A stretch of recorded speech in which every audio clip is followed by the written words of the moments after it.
Hello, welcome back to Cracking the Cryptic.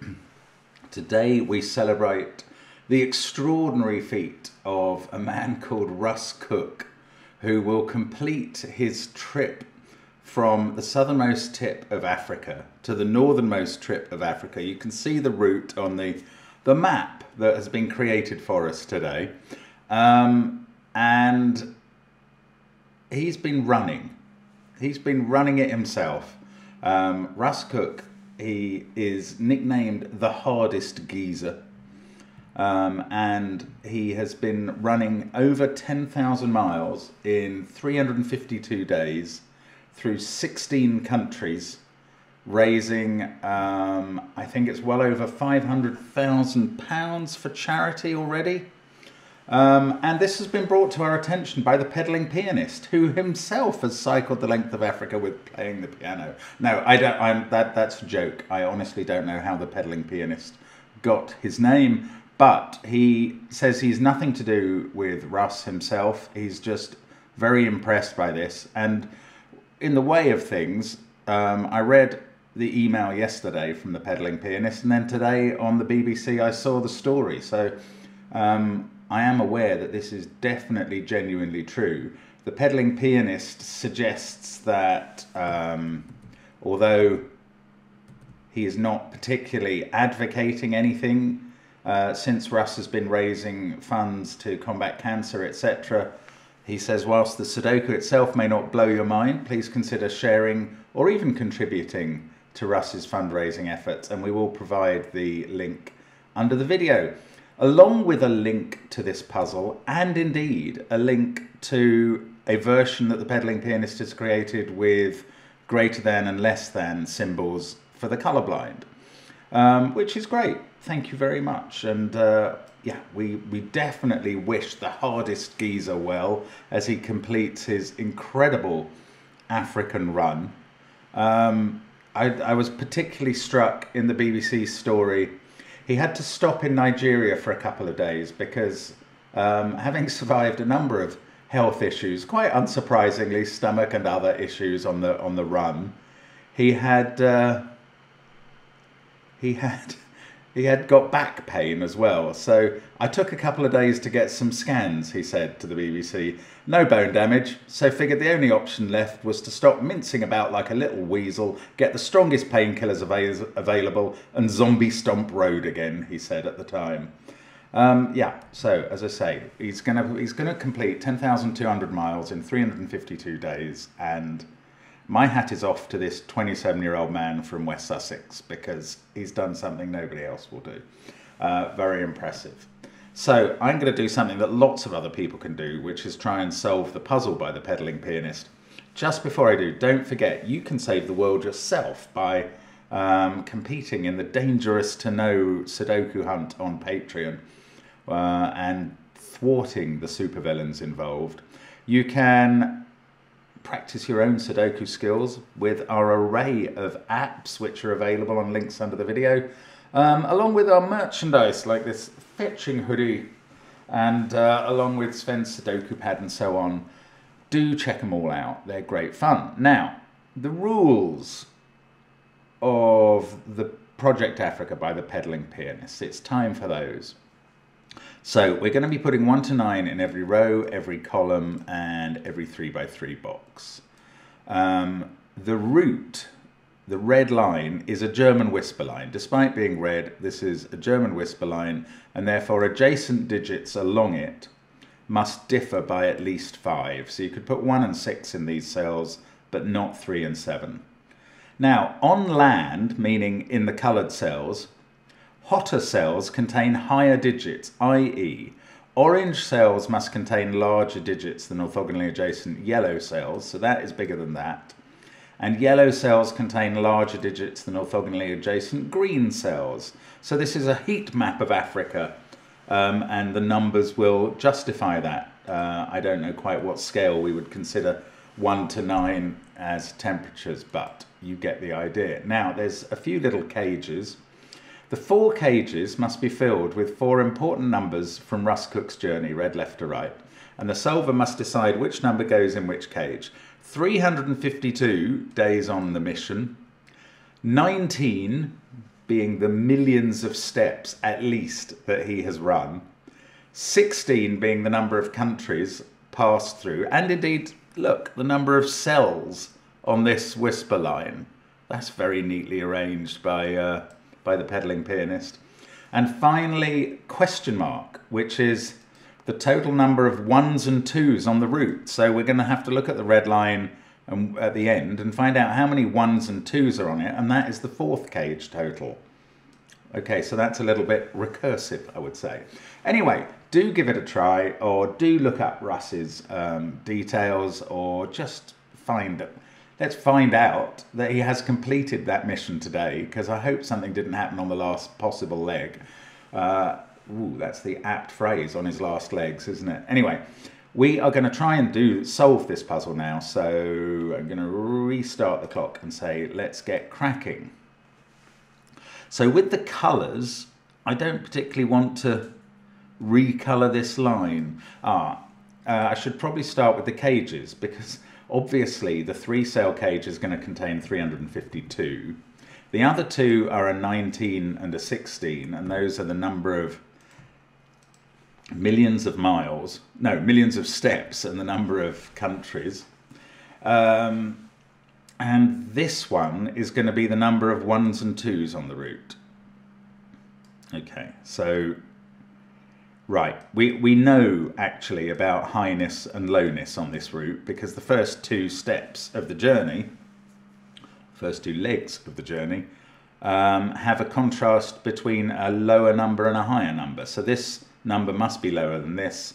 So these are the higher numbers. Now, the normal things we know about German whisper lines are that 5s can't appear on them. The digits alternate between higher than 5 and lower than 5, and 4s and 6s can't be placed where the digit would have two neighbours that see each other, because those neighbours would both have to be the same digit. So let's start here. This is 2, 3 or 4. This one is 7, 8 or 9. I'm not including 6 because of that monogamy rule that I just explained. Same again here, 1, 2 or 3. Then a bigger number, 7, 8 or 9, because its neighbours see each other. Then, now I have to allow 4 into the mix here. This is 1 or 4. This one is 7, 8 or 9. Now we're into box 5. All the digits have neighbours that see each other, so I can only select from 1, 2, 3, 7, 8, 9. Same in row 4. But when I get to this cell, I could get a 4 in there, I think. This one is 7, 8 or 9. Its neighbours see each other. Also, it's next to a 2, 3 or 4. I haven't, oh no, that can't be a 4. And I haven't put 1 in there because of this 1 that we've got in the grid. 7, 8, 9 there. This one, 1, 2, 3 or 4.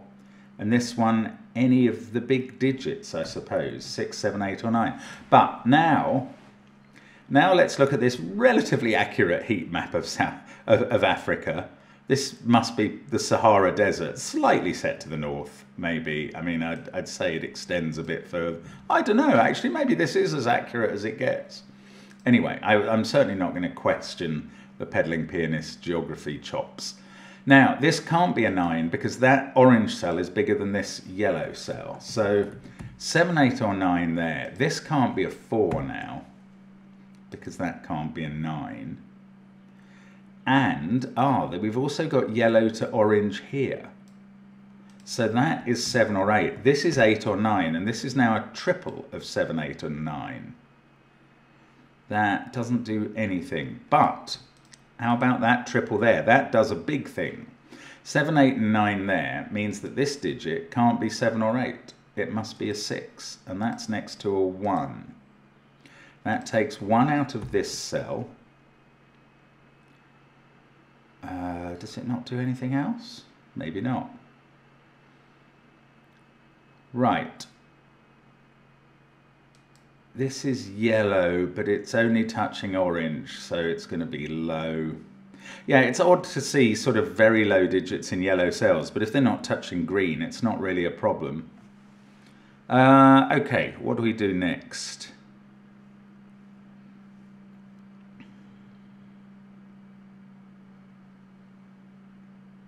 could start working out how many 1s and 2s are maximum on the line. I'm not going to do that yet. Let's try and work on this triple maybe, or this being higher than these cells. I don't know. I don't know what to do. I'm kind of spoilt for choice. It's not one of those puzzles where there's nothing one can do, but I don't know what we actually should be doing. I should probably find yellow-green overlaps like... Ah, that is claiming to be bigger than this cell. There we go. Right, now we've got that 1 there. This must be a 3 and this must be a 2. Yes. So finding the low digits on the yellows and seeing what they overlap, that was the sensible thing to do, but in fact it's really only in that cell where it actually happens. So I'm glad we found that. 3 and 2 there make this a 1. That makes this a 4. And that puts 9s in these cells. This one can't be 9, so that can't be 4. 9 there has made this an 8 and this a 7. And that fixes the 7, 8, 9 triple. This is quite approachable, this puzzle.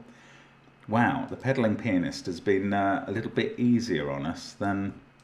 That was a naked single because it saw that 7, 6 pair. Then we have 6 and 7 here. Easier on us than he sometimes is. 5 there, 5 there. This must be 5.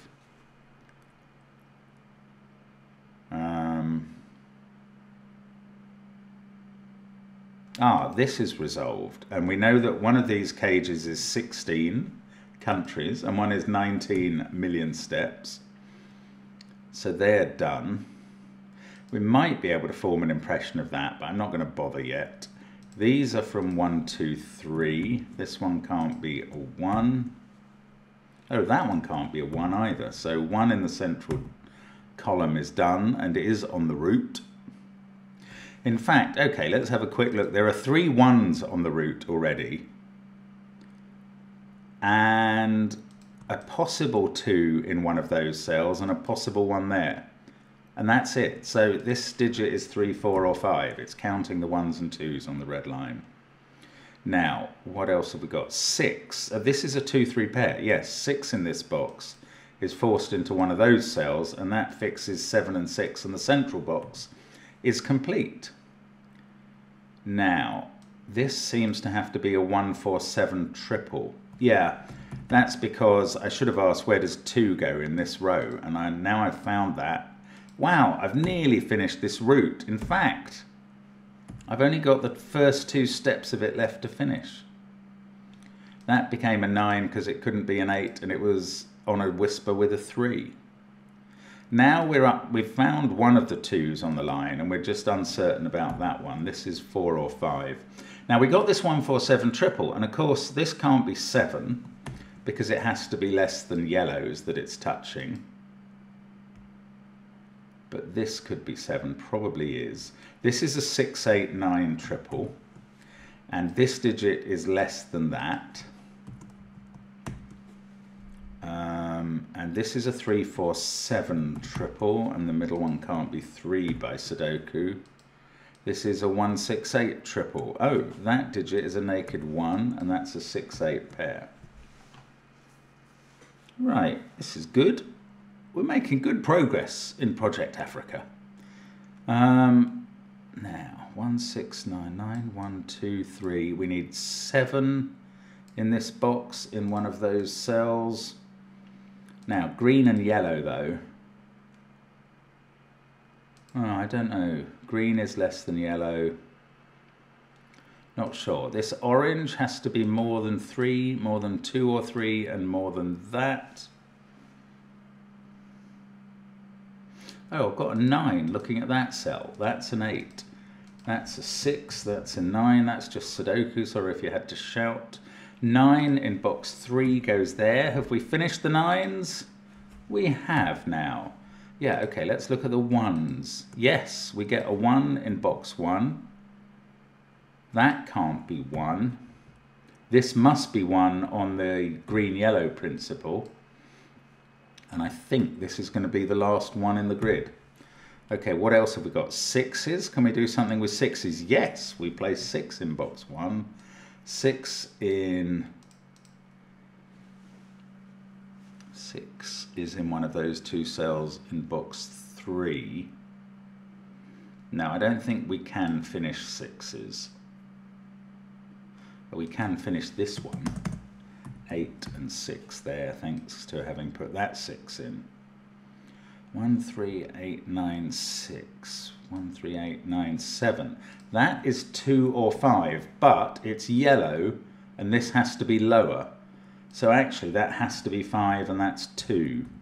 This is a 7, 8 pair, but we know the order here because of yellow being bigger than green. There we go. This is a 7 now. That all seems to work, even though it felt a bit internecine.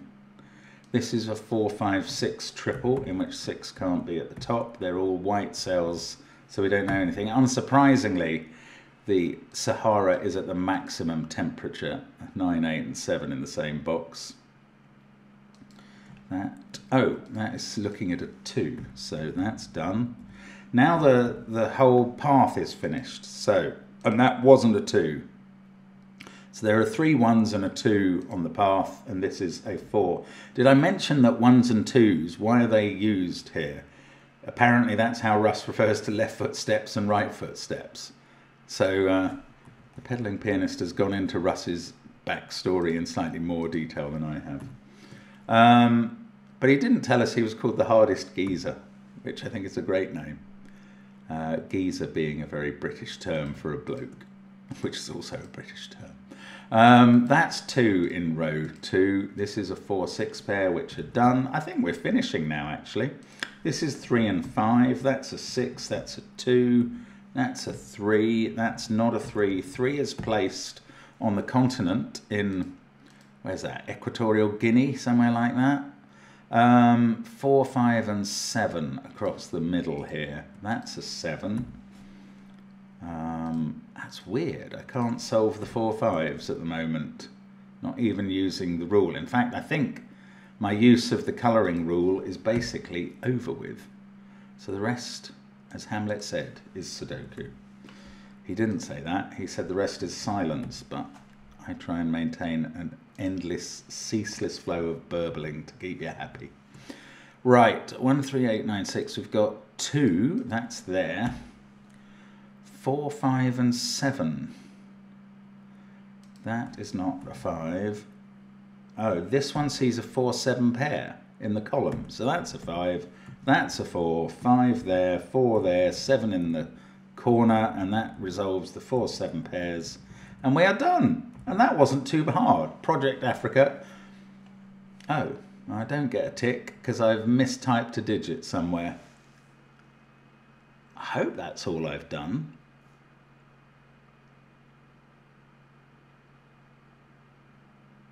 What have I done wrong? I've done something wrong here. Was 4 the wrong number on the trail? 1, 2, 3, 4. It's the right number. I could have imagined swapping 5s and 4s.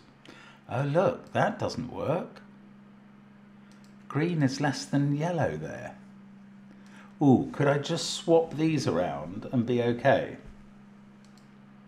Yes, I made that 4 bigger than that cell. Look at that, what a mess. Oh well, it's not too bad. Just out in Somalia and Djibouti, I messed up.